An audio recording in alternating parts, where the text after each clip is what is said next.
क्या आपने कभी सुना है कि एक मतवाले हाथी ने गुरु के वचनों के लिए अन्न जल त्याग कर अपने प्राणों की आहुति दे दी? आज जानिए एक ऐसे गजराज की कहानी जो जानवर होकर भी परम वैष्णव बन गया।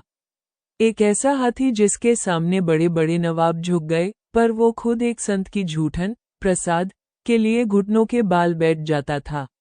स्वागत है भक्त गोपाल दास की इस चमत्कारी कथा में। भक्त गजराज गोपाल दास की पूरी कथा की शुरुआत होती है धरंदा नामक स्थान से, जहां रसिक मुरारी जी के गुरुदेव श्री श्यामानंद जी निवास करते थे। उन्हें एक भक्त ने बनपुर गांव की जमीन संत सेवा के लिए दान दी थी। उस समय बनपुर का नवाब एक बहुत ही क्रूर और घमंडी व्यक्ति था। उसने जब देखा कि इतनी सुंदर खेती एक साधु की है, तो उसने जोरा जोबारी से वो जमीन हड़प ली। 2. रसिक मुरारी जी और मतवाला हाथी श्यामानंद जी ने अपने शिष्य रसिक मुरारी जी को नवाब से बात करने भेजा। नवाब ने उनका अपमान करने और उन्हें मरने की साजिश रची। उसने अपने सबसे भयंकर और मतवाले हाथी को मदिरा शराब पिलाकर और भी क्रोधित कर दिया और रसिक मुरारी जी की पालकी के सामने छोड़ दिया। जब वो पागल हाथी चीघड़ता हुआ पालकी की तरफ बढ़ा, तो रसिक मुरारी जी बिल्कुल नहीं डरे। उन्होंने बड़े प्रेम से हाथी से कहा, हे गजराज, तुम पशु नहीं हो, तुम भगवान के अंश हो। ये क्रोध त्यागो और कृष्ण बोलो। चमत्कार देखिए, वो हाथी तुरंत शांत हो गया और संत के चरणों में गिर गया। 3. हाथी बना गोपाल दास। रसिक मुरारी जी ने उस हाथी के गले में तुलसी की माला पहनाई, कान में भगवान का नाम दिया और उसका नाम रखा गोपाल दास। ये देखकर वो नवाब इतना प्रभावित हुआ कि वो संत के चरणों में गिर पड़ा और सारी जमीन वापस कर दी।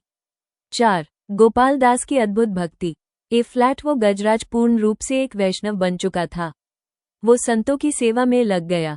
संतों का सम्मान। जब भी कोई संत सामने से निकलता, गोपाल दास अपने आगे के घुटने टेक कर उन्हें प्रणाम करता।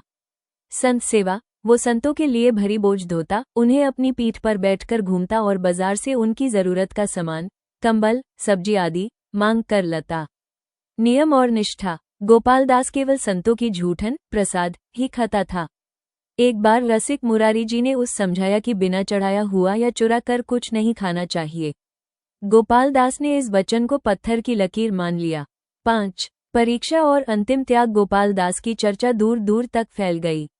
बंगाल के एक सूबेदार ने जब सुना कि ये हाथी इतना चमत्कारी है, तो उसने उस पकड़ने के लिए सेना भेजी, पर गोपाल दास किसी के हाथ नहीं आया। अंत में एक ढोंगी व्यक्ति ने साधु का वेश धार लिया। साधु वेश देखकर भक्त गोपाल दास ने सम्मान में घुटने टेक दिए और उसी का फायदा उठाकर उस बंदी बना लिया गया। यूज नवाब के महल ले जाया गया, जहां उस तरह तरह के पकवान और जल दिया गया। पर गोपाल दास ने अन्न जल को हाथ तक नहीं लगाया, क्योंकि वो संतों का प्रसाद नहीं था और उसके गुरु की आज्ञा नहीं थी। कई दिन बीत गए, हाथी कमजोर हो गया पर निष्ठा नहीं टूटी। अंत में जब उस गंगा जी के किनारे ले जाया गया, तो वहां खड़े होकर उसने अपने गुरु का ध्यान किया, कृष्ण नाम पुकारा और गंगा की धारा में ही अपने प्राणों का त्याग कर दिया। एक पशु होते हुए भी उसने वो सद्भक्ति प्राप्त की जो बड़े बड़े ऋषि मुनि तरसते हैं।